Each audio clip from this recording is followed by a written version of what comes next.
Alright, so I wanted to figure out, can we etch clear acrylic with a diode laser?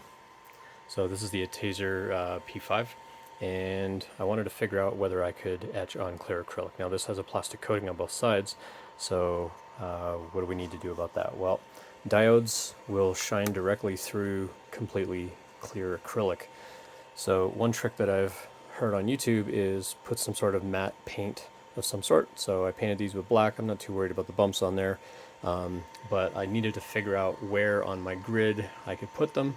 Also, I can't put transparent acrylic on this, obviously. So I found an old plank, which is actually just an old seat chair from an IKEA chair. And the first thing that I did was I went into LightBurn and actually mapped out some things that I'm going to try to etch. It's just a little star pattern. And I'm going to try etching both in a forward direction and a mirror direction. But the first thing I did was I drew out these squares in LightBurn and actually burned those onto the seat so that I know exactly where to put these acrylic pieces to line up. So what I'm going to do as my experiment is I'm going to put two of these face up, and I'm going to put the other two upside down with the painted side facing down. And we're gonna see how these things are going to etch. So the idea is one's going to be forward with the paint side up, one's going to be forward with the paint side down, one's going to be backward with the paint side up, and one's going to be backward with the paint side down. So we're going to turn this one up. So we're going to line these up and we're going to etch into the paint, and we're going to see how the acrylic turns out afterward. Okay, on ATEZR's website for the P5, which is a 5-watt laser, for acrylic, they're recommending that for the fill and the type of engraving that we want to do, we need to run at a speed of 3,000 millimeters per minute with a power of 50% with a single pass.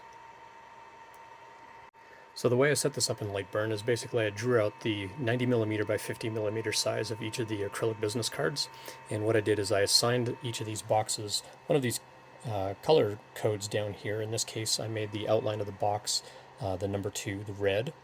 I made the outline of the star in blue, which is the 01, and I made the inside of the design with the black, which is the 0. And so over here, what I want to do in my settings is I've got each of these 3 colors, and for the 0, I want that to be my fill. So it's actually going to fill that one in. So I'll set that speed and power here in a moment.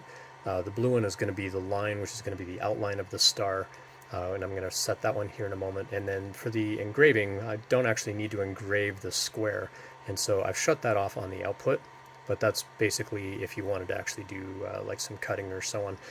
But what I did is for this one, I set it at 1,000 millimeters per minute with a power of 100%, and that's what allowed me to draw the grid on here in the first place. And so I've turned that here, I've turned that off here in the output so that it won't try and engrave the outline of the business card any longer. We're only going to care about these settings here. So the first one I'm going to do is actually go in on the fill, which will be the black lines here.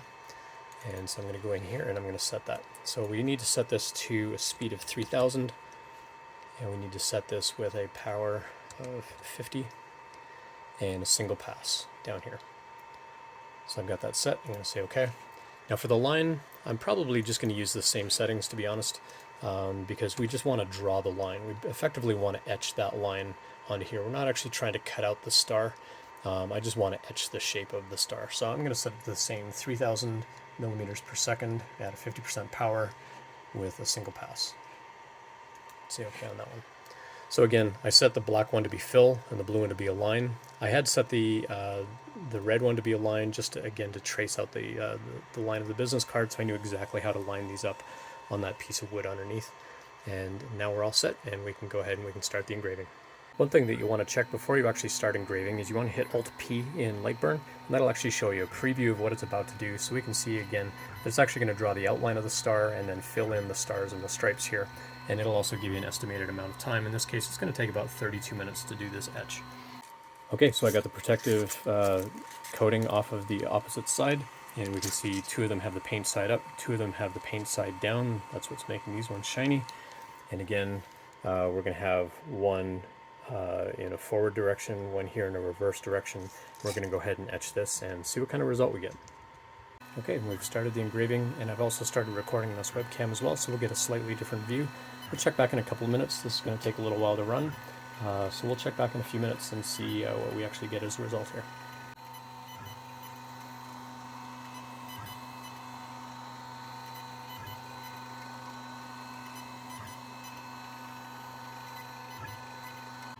From the other camera view, we can actually see that parts of the star are actually etching out already. We're starting to see etching on there. So we should hopefully get a pretty good result here in about a half hour or so. We should get all 4 of these stars done. And we'll come back and we'll double check whether which side of the paint side up, paint side down, and whether the forward and reverse, which of those etch better once we wash off the remaining acrylic paint. From this angle, it's not as easy to see on the other one, but we can definitely see that the laser is etching away the paint. So we can see where it's definitely burning off the paint. We can see the wood plank underneath, and that's basically because the black.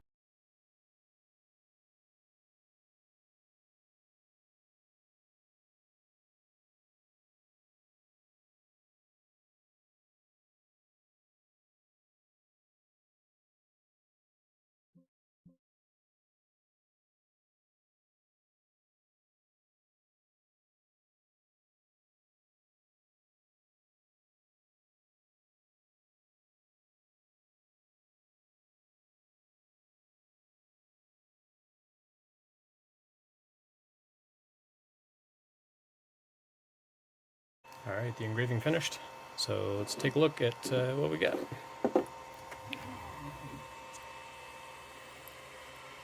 Well, at first glance, the ones with the paint side down, no, that actually did etch something in there. I'd be curious to actually see what that looks like once we wash the acrylic off.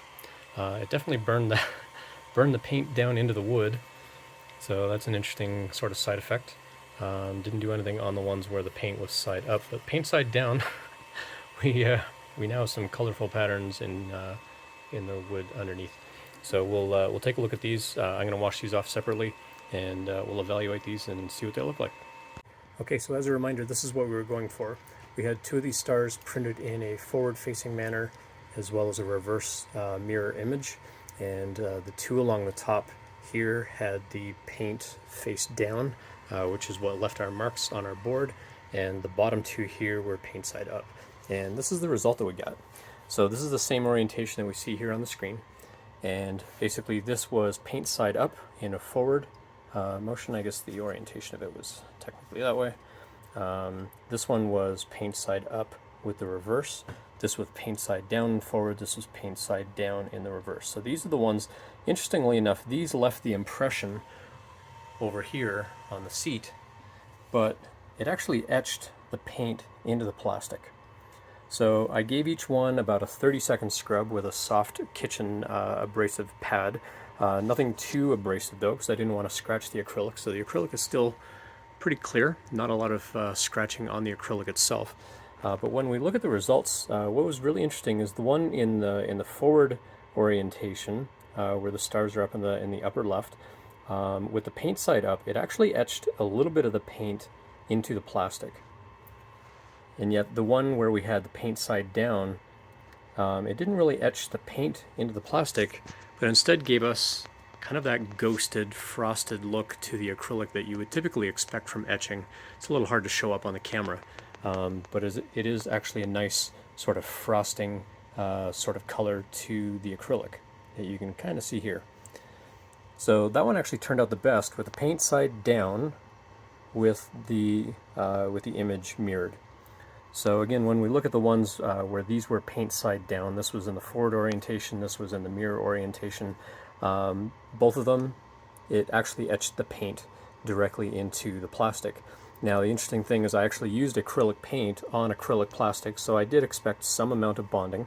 I've heard the tempera paint would actually be a little bit better and probably less likely to actually melt into the plastic with the laser engraver. My work area here does smell a little bit like melted plastic.